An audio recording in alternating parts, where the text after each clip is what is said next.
আমরা জাতে মাতাল হলো তাহলে ঠিক আছে। আপনারা মনে করছেন তাহেরি ভাই আর শাহেক আহমদুল্লাহ যা শুরু করেছে এই নিয়ে জাতি ব্যস্ত থাক, আরে ভাই ওটা নিয়ে যাই ব্যস্ত থাক, আমরা জাতে মাতাল তাই কি তাহলে ঠিক আছে। আপনি কিছু করে দেখেন তো, তখন আর তাহেরি আহমদুল্লাহ আমির হামজা আলাদা নাই, সব এক হয়ে যাবে ইনশাআল্লাহ। আমরা পড়তে চাই কার নামে? পড়া লাগবে কার নামে? দায়িত্বে যারা আছেন আহ্বান জানাচ্ছি, শিক্ষা ব্যবস্থায় যারা আছেন, আপনারা মুসলমান, আমাদের ৯৬% মুসলমানের দেশে আমরা 1 থেকে মাস্টার্স পর্যন্ত রবের নামে পড়া চাই। দাবিতে আপনারা আছেন না? এটা তো রাজনীতি হয়ে গেল না, এটা রাজনীতি। এটা যদি কেউ রাজনীতি মনে করে থাকে, হ্যাঁ এটাই আমাদের রাজনীতি। আমরা রব ছাড়া কারো নামে পড়ে বেঈমান হতে চাই না। আমি এই চোখে দেখেছি রব ছাড়া পড়লে কি হয়। মাস্টার্সে ক্লাস করছে ছাত্র, শিক্ষককে জুতা দিয়ে পিটাচ্ছে, বলছে শালা তোরে মেরেই ফেলবো। স্যার হাত জোড় করে বলছে বাবা তুই আমারে ছেড়ে দে, আমি আর ক্লাস নেব না। বল না, তোরে আমি সিট দিতে বলেছিলাম, অমককে দিস না, শালা তোরে মেরেই ফেলবো। আমি এ চোখে এইটাও দেখেছি, এই যে কোরআন আমার সামনে, মাত্র 7 দিন আলিফ বা তা সা পড়ছে, এখনো ভালো পরিচয়ও পায়নি আল্লাহ রসুলের। ওস্তাদ ওযু করছে, অন্যান্য ছাত্রদের দেখা দেখি সে স্যারের ওস্তাদের পায়ে পানি ঢেলে দিচ্ছে। এইটাও ছাত্র, ওইটাও ছাত্র। এটা কোরআনের কেবল স্পর্শ পেয়েছে, মানুষ হচ্ছে। আর ওটা কোরআন পায়নি, মাস্টার্স করার পরে ওটা জানোয়ার হয়ে গেছে। এই জন্য আমরা যার তার নামে পড়তে চাই না। সিলেবাসের ভেতরে এখন যা দেখতেছি এটা পাল্টাতে হবে অতি সত্বর। আমরা রব ছাড়া কারো নামে পড়তে চাই না। শরীফ শরীফের গল্প তুলে দিয়ে আজ জাতিকে অনেকে ধোঁকা দিয়ে বোকা বানানোর চেষ্টায় আছে না।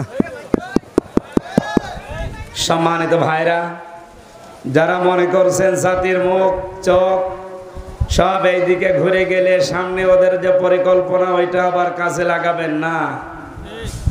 জাতির ভেতরে এখনো পর্যন্ত ওই রকম মানুষ জিন্দা আছে যারা এখনো ওই বিষয়গুলো বোঝে।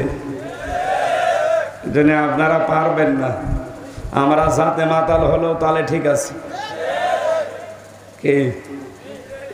আপনারা মনে করছেন তাহেরি ভাই আর শাহেক আহমদুল্লাহ যা শুরু করেছে এই নিয়ে জাতি ব্যস্ত থাক, আরে ভাই ওটা নিয়ে যাই ব্যস্ত থাক, আমরা জাতে মাতাল তাই কি তাহলে ঠিক আছে।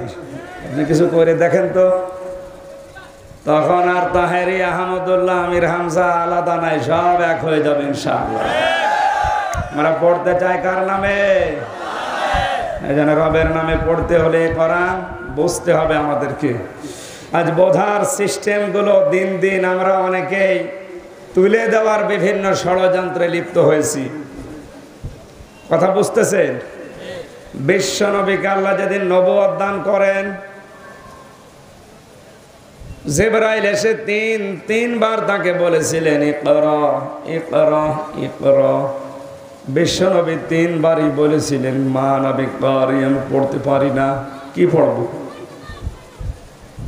চতুর্থবার হযরতে জিবরিল যখন বলেছেন ইকরা বিসমি রাব্বিকাল্লাযী খালাক, শুধু 1 আয়াত না, 5টা আয়াত জিবরাইলের সাথে নবীজি সরাসরি পড়েছিলেন।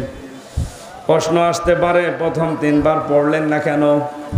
জবাব একটাই, বিশ্ব নবী কিয়ামত পর্যন্ত আনেওয়ালা উম্মতদেরকে শিক্ষা দিতে চেয়েছেন, হে আমার উম্মতেরা, আমি জিবরাইলের সাথে প্রথমেই পড়তে পারতাম, কিন্তু জিবরাইল বলে নাই যে কার নামে পড়া লাগবে। মানে আমাকে শুধু বলে ইকরা ইকরা ইকরা, পড়বো কি? যখনই বলেছে বিসমি রাব্বিকা, রবের নামে পড়ো, তখন আমি পড়া আরম্ভ করেছি। আমার উম্মত যতদিন পর্যন্ত দুনিয়াতে আসবে তাদেরকে আজকে শিক্ষা দিয়ে গেলাম, পড়াশোনা করতে হলে রব ছাড়া কারো নামে পড়া যাবে না।